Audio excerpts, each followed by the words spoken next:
Hello students, कैसे हैं आप सभी का फिर से वेलकम है आपकी प्यारी सी मैथ्स की क्लास में, यानी कि मैथ्स की अदालत क्लास के अंदर। प्यारे साथियों, अगर आप एसएससी एग्जाम्स की तैयारी कर रहे हैं या किसी भी कॉम्पिटिटिव एग्जाम्स की तैयारी कर रहे हैं तो आज का लेक्चर आप लोगों के लिए बहुत खास होने वाला है, क्योंकि आज मैं आप लोगों को पढ़ाने वाला हूं एक ऐसा कॉन्सेप्ट जिससे एग्जाम में क्वेश्चन आना ही आना है। तो क्या है आज की मैथ्स की अदालत इस स्पेशल शो के अंदर, क्या स्पेशल क्लास आप लोगों की होने वाली है। 15 मिनट के अंदर हम लोग क्या बढ़िया काम करने वाले हैं, किस बढ़िया कॉन्सेप्ट के ऊपर काम करने वाले हैं, तो वो कॉन्सेप्ट आप सभी के सामने है। ज्योमेट्री का ऑल सेंटर्स कॉन्सेप्ट। आप सभी को पता है कि ज्योमेट्री एक ऐसा टॉपिक होता है जो एसएससी कॉम्पिटिटिव एग्जाम्स के अंदर हमेशा से पूछा गया है और हमेशा से पूछा जाता है। और यहां से एक क्वेश्चन आप लोगों के, अगर हम सेंटर की बात करें यानी कि त्रिभुज के, अगर हम बात करें किसी भी ट्रायंगल के सेंटर्स की अगर हम बात करते हैं तो प्यारे दोस्तों, सेंटर्स के ऊपर एक क्वेश्चन आपके एग्जाम में आना बिल्कुल निश्चित है। हम सभी को पता है कि किसी भी ट्रायंगल के अंदर जो सेंटर्स होते हैं वो किस तरीके के सेंटर्स होते हैं, कौन कौन से सेंटर पे हमें काम करना होता है। ठीक है, तो अगर हम बात करें सर, 4 तरीके के सेंटर होते हैं, तो मैं ऑरली आप लोगों को एक बार नाम बताता हूं। सबसे पहले एक ऑर्थो सेंटर नाम सुना होगा आपने, जिसका बोलते हैं ऑर्थो सेंटर यानी कि लंब केंद्र। एक सेंटर होता है आपका सरकम सेंटर, जिसको बोलते हैं परिकेंद्र। एक सेंटर होता है इन सेंटर, जिसको बोलते हैं अंतः केंद्र। और एक सेंटर होता है केंद्रक यानी कि सेंट्रोइड। तो 4 सेंटर पर क्वेश्चन आप लोगों के एग्जाम में आने ही आने हैं। 15 मिनट के अंदर हम चीजों को कवर कर सकें, इसलिए पहले से स्लाइड जो है वो तैयार की गई हैं। आप जल्दी से एक बार देखिएगा, फिर मैं आपको क्वेश्चंस भी इसी सेशन के अंदर कराऊंगा, यानी कि कॉन्सेप्ट के साथ क्वेश्चन भी इसी सेशन के अंदर आपको मिलेंगे। सबसे पहले आप समझेंगे कि सर ऑर्थो सेंटर क्या होता है, लंब केंद्र क्या होता है। जैसा कि आप इस डायग्राम को देख रहे हैं, एबीसी एक ट्रायंगल है, एडी इस पर परपेंडिकुलर यानी कि लंब है, बीई इस पे परपेंडिकुलर है और सीएफ भी परपेंडिकुलर, यानी कि तीनों ट्रायंगल, इस ट्रायंगल के अंदर तीनों के तीनों परपेंडिकुलर जहां मिल रहे हैं, तीनों के तीनों लंब जहां मिल रहे हैं, उसे बोलते हैं ऑर्थो सेंटर यानी कि लंब केंद्र। ठीक है, the point where the 3 altitude of the triangle meets is called ortho center। त्रिभुज के तीनों अभिलंब जहां मिलते हैं उसे लंब केंद्र कहा जाता है। कॉन्सेप्ट ये कहता है कि सर जो सेंटर पर एंगल है, जैसे कि ये वाला एंगल हो गया और इसके अपोजिट एंगल हो गया, इन दोनों का सम हमेशा 180 डिग्री होता है, जो कि यहां पर मेंशन है। एंगल ए प्लस में एंगल बीओसी, इसको ओ मान लीजिएगा। ठीक है, इस तरीके से एंगल बी के साथ सीओए और एंगल सी के साथ एओबी का सम 180 डिग्री होगा। यह ऑर्थो सेंटर की कहानी होती है। क्वेश्चंस अभी करेंगे आपके साथ। आगे सेंटर पे चलते हैं, जिसको हम बोलते हैं इन सेंटर यानी कि अंतः केंद्र। भाई इन सेंटर का मतलब होता है कि ऐसी लाइन जो ट्रायंगल के वर्टेक्स यानी कि शीर्ष बिंदु से उसको 2 बराबर भागों में बांटेगी। तो इसको इक्वल इक्वल बांट रही है, इसको भी इक्वल इक्वल पार्ट में डिवाइड कर रही है और इसको भी इक्वल इक्वल पार्ट में डिवाइड कर रही है। आप बोलेंगे सर ट्रायंगल के अगर किसी भी त्रिभुज के तीनों कोण समद्विभाजक यानी कि एंगल बाइसेक्टर जहां मिलते हैं उसे इन सेंटर कहा जाता है।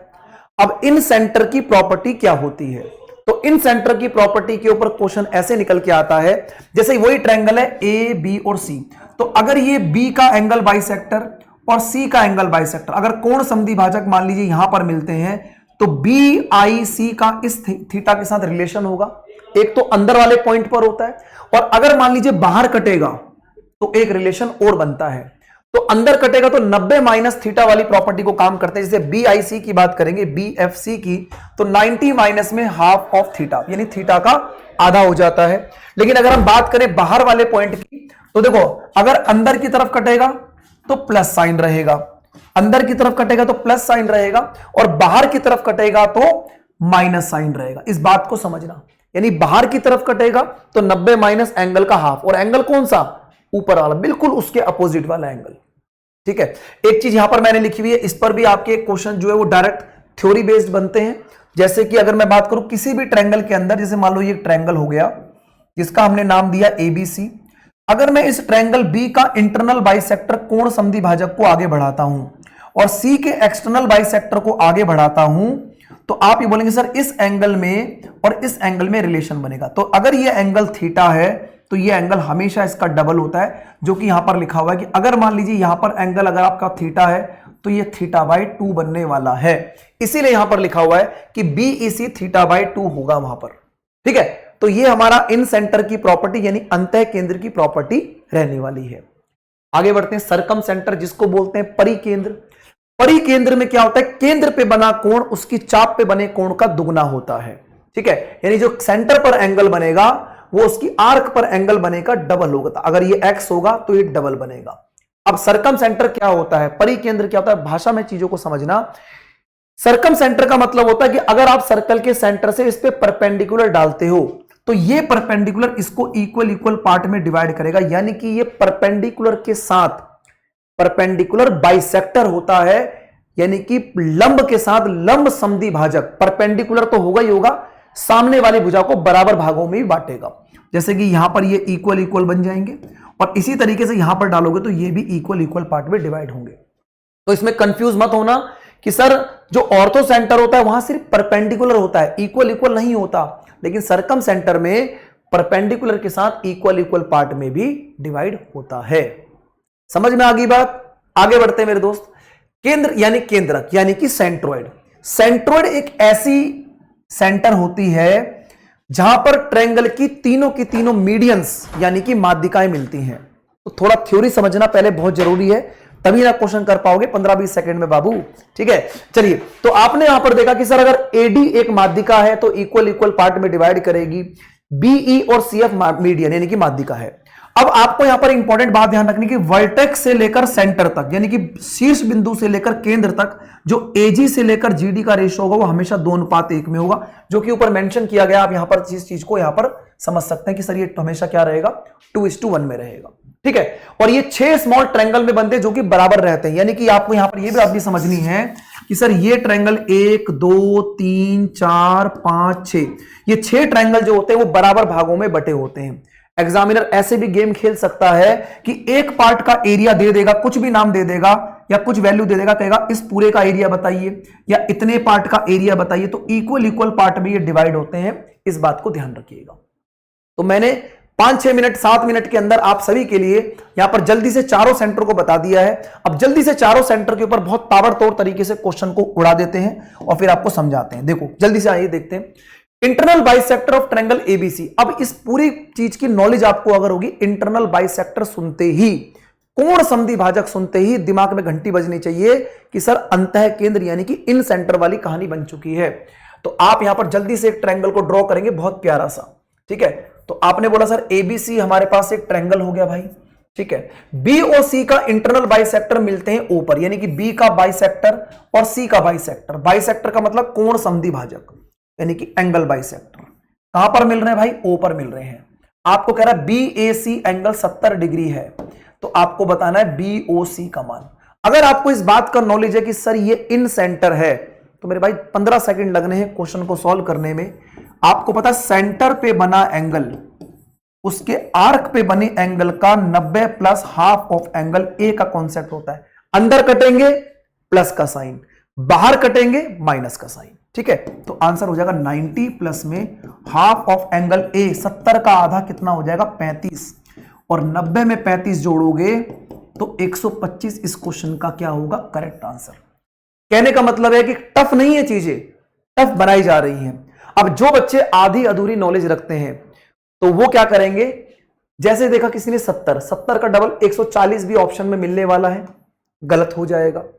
ठीक है, कुछ बच्चे अगर गलत इंटरप्रेटेट करेंगे, चीजों को समझ नहीं पाएंगे, इसको ऑर्थो सेंटर यानी कि लंब केंद्र समझेंगे और सोचेंगे दोनों का सम 180 बनेगा। 70 और 110 भी ऑप्शन तैयार है, यानी कि एग्जामिनर बिल्कुल तलवार लेके खड़ा हुआ है। अगर आपने जरा सी नजर हटी और तुरंत दुर्घटना वहीं घटी। तो बिल्कुल तरीके से काम करना है। आपको अगर चीजें पता होंगी तो 10 सेकंड के अंदर आंसर को निकालना संभव है। ठीक है, चलिए, तो मैंने ऑप्शन के बारे में इसलिए डिस्कशन कर दिया क्योंकि गलत अगर देखोगे तो तुरंत आंसर जो है मैच कर जाएगा, और एग्जाम में जब गलत आंसर आ गया या कोई भी आंसर आ गया तो इतनी खुशी होती है कि उस टाइम पर कोई नजर नहीं आता है। चलो, अगर हम बात करें I is the in centre, देखो कभी कभार मेहरबान हो जाता है एग्जामिनर, कह रहा है कि चल कोई दिक्कत नहीं है, मौज ले ले, इन सेंटर बता दिया तुझे।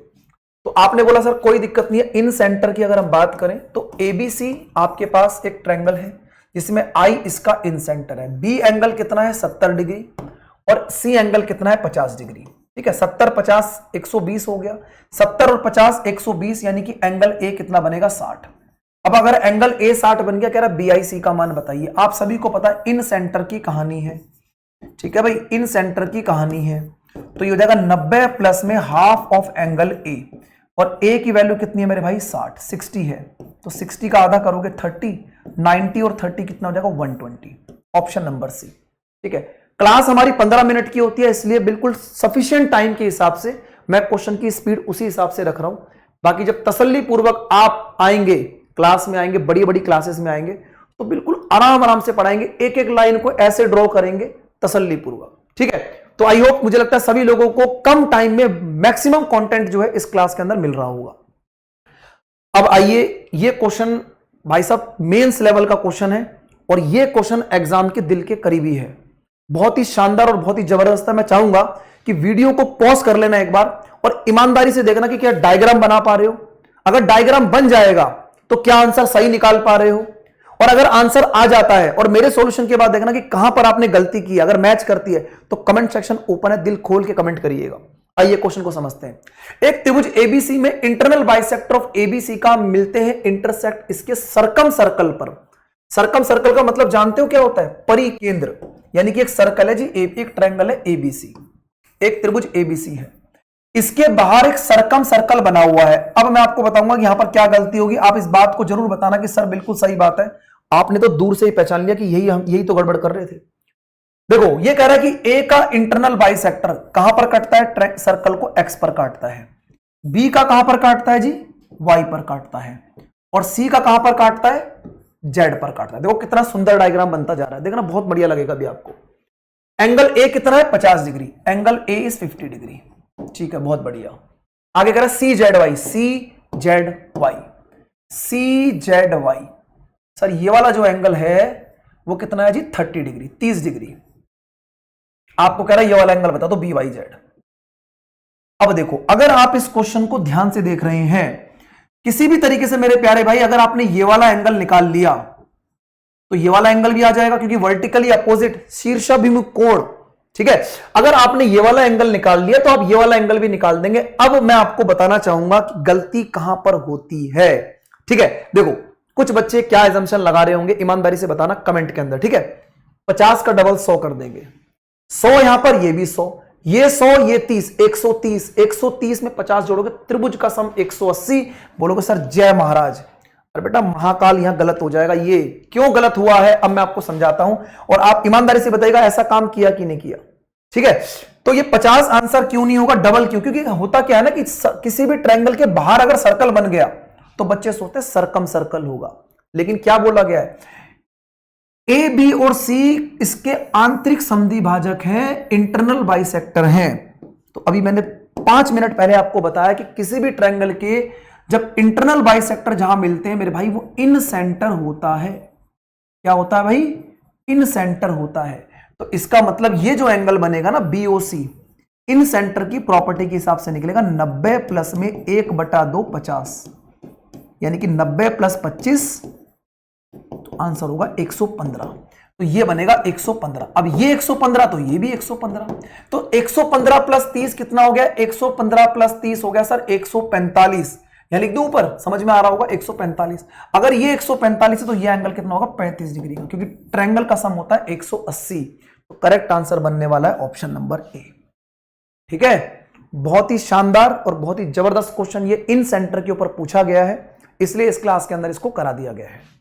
चलिए भाई आगे चलते हैं। देखो फिर मैंने आपको बताया अगला क्वेश्चन आपके सामने, आप चाहे तो वीडियो को पॉज करके अपने अपने कॉन्सेप्ट के अकॉर्डिंग चीजों को बेस्ट कर सकते हैं। हम कम टाइम के अंदर बेस्ट कंटेंट डिलीवर आपको करने की कोशिश कर रहे हैं इस स्पेशल क्लास के अंदर, तो आप चीज समझ पा रहे होंगे।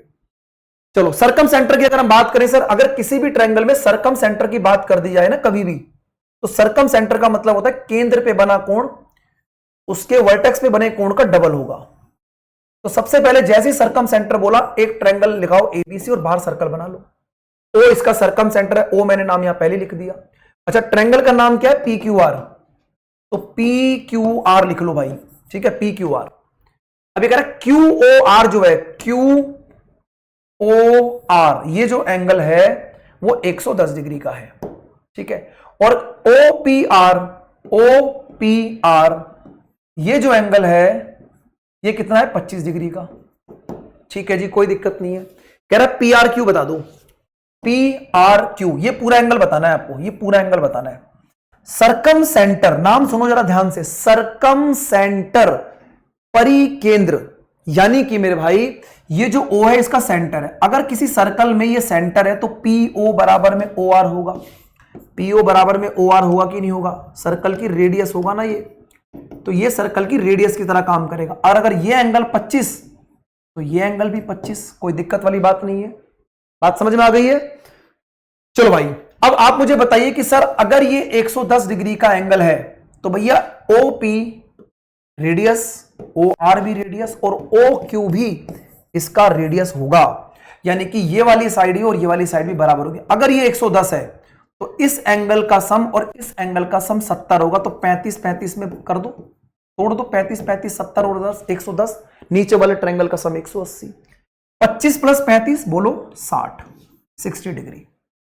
शानदार और जानदार क्वेश्चन आप लोगों के सामने एक और, ठीक है। सर्कम सेंटर यानी कि ये 110 था, तो ये बताना चाह रहा है कि ये रेडियस की तरह काम करेगा, तो दोनों बराबर होंगे। तो किसी भी त्रिभुज के किसी भी ट्रायंगल की दो साइडें बराबर तो एंगल बराबर, लेकिन ढूंढना पड़ेगा डायग्राम के अंदर। चलिए भाई आगे बढ़ते हैं, एक और क्वेश्चन देखते हैं क्या कहना चाह रहा है। चलो, एक ट्रायंगल एबीसी में ABC 70 है, BCA 40 है, O इसका point, intersection of the perpendicular bisector. एक एक चीजों की नॉलेज अगर डीप होगी तभी सही उत्तर तक पहुंचा जा सकता है। परपेंडिकुलर बाइसेक्टर क्या होता है? लंब समद्वि भाजक, यानी परपेंडिकुलर के साथ साथ वो उसकी साइडों को बाइसेक्ट भी करेगा। और परपेंडिकुलर के साथ बाइसेक्ट करने वाला जो पॉइंट होता है वो सरकम सेंटर होता है भाई, यानी कि O इसका सरकम सेंटर बनने वाला है। अब ये कह रहा है ABC 70 डिग्री, ठीक है जी, कोई दिक्कत नहीं है। BCA कितना है? 40 डिग्री। 70 और 40 110, 110 का मतलब 70 डिग्री हो जाएगा, ठीक है भाई, क्योंकि ट्रायंगल का सम कितना बनेगा? 180 डिग्री। क्या बोल रहा है आपसे? BOC, अब तो बता ही दोगे। अब होगा जी डबल, क्योंकि ये डबल बनेगा, 70 का डबल 140 डिग्री। तो ये क्वेश्चन आप लोगों के सामने यहां पर सरकम सेंटर पे आ चुका है, ठीक है। बोलो क्लियर हो गया सभी को? चलिए भाई अगला क्वेश्चन आपके सामने एक और रखते हैं, क्योंकि सभी सेंटर के ऊपर चर्चा करनी बहुत जरूरी है। क्वेश्चन क्या कह रहा है ध्यान से देखते हैं। G is the centroid of the triangle, बोल के चल रहा है कि ये इसका केंद्रक है। और केंद्रक क्या होता है? जहां पर ट्रायंगल की तीनों मीडियन यानी कि माध्यिका मिलती हैं वो सेंट्रोइड होता है। तो आपको एक ट्रायंगल बनाना है और क्वेश्चन में कह रहा है कि ये ट्रायंगल कैसा है? इक्विलेटरल, समबाहु त्रिभुज है, जिसमें G क्या है? इसका सेंट्रोइड। ABC, ठीक है, AB अगर 12 है तो सारी साइडें 12 होंगी, क्योंकि ये एक इक्विलेटरल ट्रायंगल है, ठीक है। AG की लंबाई बतानी है आपको, AG। अब देखो अगर मैं AG की लंबाई की बात करूं तो सेंटर से पास होने वाली लाइन मीडियन होती है, और मीडियन हमेशा इसको 2:1 में डिवाइड करती है, ठीक है। अब यहां छोटा सा ज्योमेट्री है तो नॉलेज तो भाई कंप्लीट होनी चाहिए। अगर हम बात करें एक इक्विलेटरल ट्रायंगल की AD, तो AD इसकी हाइट की तरह काम कर रहा है ना, तो AD की हाइट यानी कि हाइट होती है √3/2 ऑफ A, यानी कि √3/2। A की वैल्यू कितनी आ गई? 12। तो यानी कि जो AD यानी कि जो हाइट है वो 6√3 आ गई, 6√3। कितनी आ गई भाई? 10 दिया हुआ है, 10 12 कहां से लिख दिया मैंने यार? 10 दिया हुआ है, सॉरी 10 है ना, 10 लिख लो, कोई नहीं 10 लिख लेते हैं यहां पर इसको, ठीक है। ये 10 दिया हुआ है, तो अगर 10 लिखोगे तो ये 5√3 हो जाएगा, इसमें कोई दिक्कत नहीं है, 5√3 आ गया। चलो ठीक है, अब हमें AG की लंबाई बतानी है। 2:1 में डिवाइड है, 2:3 में। तो यहां पर अगर हम AG की बात करें तो सर AG है 2 part, this is the 2 part out of 3, क्योंकि टोटल रेशियो 3 है, और 5√3 का 5 गुणा में तो 10 √3/3। देखो ऑप्शन नंबर बी, तो ऑप्शन नंबर बी इस क्वेश्चन का क्या हो जाएगा? करेक्ट आंसर बन जाएगा। तो प्यारे साथियों, आई होप, मुझे लगता है कि आप सभी को आज की क्लास एकदम जबरदस्त और मस्त लगी होगी, क्योंकि ये छोटी सी क्लास के अंदर एक क्वेश्चन जो है 100% आपके एग्जामिनेशन पॉइंट ऑफ व्यू से कंप्लीट होता है। कमेंट सेक्शन ओपन है, जरूर बताइएगा ये क्लास कैसी लग रही है, और जितनी भी क्लासेस मैंने पीछे आपको दी हैं प्लेलिस्ट स्पेशल बनाई गई हैं, जाइए बेनिफिट उठाइए और बढ़िया तरीके से इन क्लासेस को एंजॉय करिए। अगर किसी और कॉन्सेप्ट में प्रॉब्लम है तो ओपनली आप कमेंट कर सकते हैं, उसी पर हम लोग जो है बेस्ट से बेस्ट प्रॉब्लम आप सभी के सामने लेके आएंगे। तो मिलते हैं किसी नेक्स्ट वीडियो में, तब तक के लिए अपना ध्यान रखें, ख्याल रखें, मस्त रहिए। Thank you very much, bye bye.